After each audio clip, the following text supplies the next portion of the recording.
मित्रों, मैं वैद्य राम रतन माथुर, नाड़ी विशेषज्ञ, जो आज हम आपको बताते हैं कि हमारे शरीर के अंदर में सर्दी, जुखाम, कफ, खांसी और बुखार कैसे प्रवेश करता है।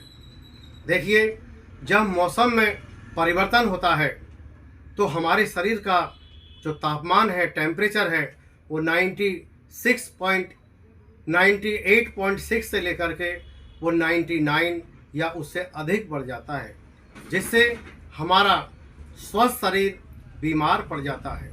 और जब तक हमारी छाती पर बलगम नहीं जमेगा तब तक हमारे को सर्दी, जुखाम, खांसी नहीं होगी। और ये क्या है, श्वसन तंत्र का रोग है। और इससे हमारा जो फेफड़ा है, वो हमारे जो दोनों फेफड़े हैं वो बाधित हो जाते हैं। अब बताते हैं हम आपको कि इसके लक्षण क्या होंगे। क्योंकि लक्षणों के अंदर में क्या होगा, जैसे ही मौसम परिवर्तन होता है तो हमारे जॉइंटों के अंदर में, जोड़ों के अंदर में दर्द होना शुरू हो जाता है। और कभी कभी लोगों के अंदर लूज मोशन यानी दस्त शुरू हो जाते हैं और शरीर में वीकनेस आ जाती है। और पसलियों के ऊपर जब बलगम जम जाता है तो हमारे को खांसी और सर्दी जुकाम शुरू हो जाता है। लेकिन घबराने की कोई बात नहीं। अब हम आपको बताते हैं इसकी चिकित्सा कि क्या चिकित्सा की जाए। देखिए, जो धनी लोग हैं, मध्यम लोग हैं, वो तो मॉडर्न चिकित्सा ले सकते हैं।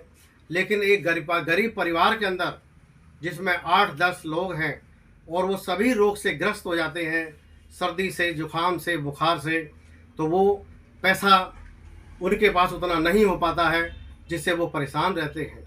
भगवान श्री कृष्ण ने भी गीता में कहा है कि गरीबी से बड़ा संसार में कोई दुख नहीं है। तो हम आज आपको ऐसी जड़ी बूटियां बता रहे हैं, ऐसी घरेलू दवाई बता रहे हैं, जिसको आप इस्तेमाल करेंगे तो 3 से 4 दिन के अंदर ही आपका जो सर्दी, जुखाम, बुखार है ये ठीक हो जाएगा और आप पूर्ण रूप से ठीक होंगे। तो आपके लिए क्या करना है, आपको सौंठ लेनी है 50 ग्राम, काली मिर्च लेनी है आपको 50 ग्राम, और छोटी पीपल लेनी है आपको 50 ग्राम, मुलेठी लेनी है आपको 50 ग्राम, और काकड़ा सिंगी लेनी है आपको 50 ग्राम, गिलोय लेनी है आपको 100 ग्राम, और अतीस जड़ी बूटी लेनी है आपके लिए 30 ग्राम। इन सभी को लेकर, ये जो जड़ी बूटियां हैं ये किसी पंसारी से मिलेंगी, यानी जो जड़ी बूटियां बेचते हैं ये उनसे मिलेंगी। और लेने के बाद इसको धूप में सुखा लें। धूप में सुखाने के बाद इसका पाउडर बना लें, और पाउडर बनाने के बाद इसको कपड़ छान कर लें, यानी इसको बारीक छन्नी में छानना है। और छानने के बाद 3-3 ग्राम की मात्रा में इसको सुबह शाम खाएं। लेकिन ध्यान रखें, जो 12 साल से कम उम्र के बच्चे हैं वो 1 से 1.5 ग्राम लें, और जो 12 साल से ऊपर के हैं वो 2 से 3 ग्राम या 4 ग्राम तक ले सकते हैं। लेकिन इसके साथ 1 चम्मच आपको शहद लेना है और 1 चम्मच अदरक का रस मिला करके इसको सुबह शाम लें। यदि किसी को ज़्यादा दिक्कत है तो वो सुबह, दोपहर, शाम ले सकते हैं। लेकिन ध्यान रखें, इस दवाई के सेवन काल में ठंडी चीज़ ना खाएं, जैसे लस्सी है, रायता है, दही है, चावल है, केला है, पेप्सी है। इन ठंडी चीज़ों को सेवन ना करें।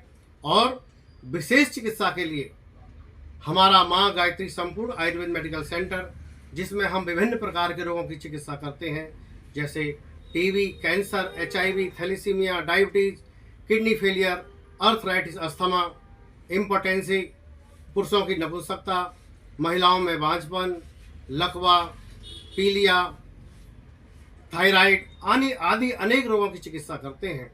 और हम अपनी चिकित्सा के अंदर अपने स्वदेश की जड़ी बूटी, रस, भस्म, जैसे सोना भस्म, चांदी भस्म, अभ्रक भस्म, प्रवाल भस्म, वंग भस्म, त्रिवंग भस्म, स्वर्ण बंग आदि अनेक रस, भस्म और जड़ी बूटियाँ जो सभी प्रकार के रोगों को ठीक करने में पूर्ण रूप से सहायक सिद्ध होती है। तो आप आइए हमारे माँ गायत्री आयुर्वेद मेडिकल सेंटर और पाइए अपने रोगों से मुक्ति। माँ गायत्री संपूर्ण आयुर्वेद मेडिकल सेंटर आपके अच्छे स्वास्थ्य की कामना करता है। यदि आपको हमारा वीडियो अच्छा लगा हो तो हमारे को सब्सक्राइब जरूर करें। यदि कोई समस्या है तो हमारे दिए हुए गए नंबर पर आप हमसे संपर्क करें। स्वस्थ रहिए, मस्त रहिए। धन्यवाद।